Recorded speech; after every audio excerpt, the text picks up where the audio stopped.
আমাদের পুরাণ মতে নানান অসুররা ব্রহ্মা এবং মহাদেবের আরাধনা করে, তাদের তপস্যা করে তাদেরকে খুশি করেন এবং তাদের কাছ থেকে অমরত্বের বর লাভ করার চেষ্টা করেন।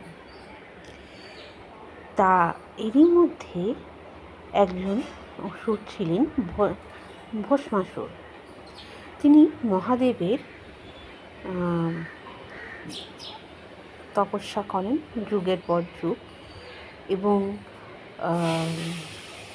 যুগের পর যুগ যখন তপস্যা করেন এবং মহাদেব তাদের সন্তুষ্ট হন এবং তাকে দর্শন দেন, তখন ভস্মাসুর আর 5টা রাক্ষসের মতো মহাসুরদের মতোই তার কাছ থেকে অমরত্বের বরদান চান। তখন মহাদেব বলেন যে অমরত্বের বরদানটা আমি দিতে পারবো না, কারণ তুমি যখন জন্মেছ তোমার মৃত্যু হবেই, নিশ্চিত সেটা। কিন্তু কিভাবে হবে, কেমন করে হবে সেটা পরের কথা, কিন্তু তোমাকে মৃত্যুবরণ করতেই হবে, সেটা নিশ্চিত। তারপর অনেক ভাবনা চিন্তার পর ভস্মাসুর তখন বলেন যে ঠিক আছে মহাদেব, আপনি আমাকে অমরত্বের বরদান না দেবেন তো ভালো কথা, কিন্তু আমাকে আমি এখন যেটা চাইছি সেই বরদানটা দিন। কী বরদান?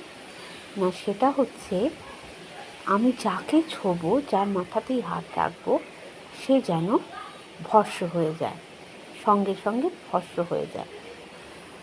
তখন মহাদেব বলেন তথাস্তু। কিন্তু এবার হলো আসল মুশকিল। ভস্মাসুর মহাদেবের কাছ থেকে এই আশীর্বাদ পেয়ে খুব খুশি, এবং তখন সে ভাবলো যে আমি তো যার মাথায় হাত রাখবো সেই ভস্ম হয়ে যাবে, তার মানে এক প্রকার আমি অমর। কিন্তু এই যে আমি আশীর্বাদটা মহাদেবের কাছ থেকে পেলাম, সেটা সত্যি কার্যকর হচ্ছে কি না সেটা আমি কী করে বুঝবো? তখন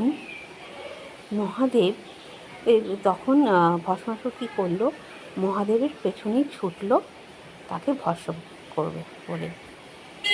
তখন তো মহাদেব বললেন আতান্তরে, এবার কী হবে।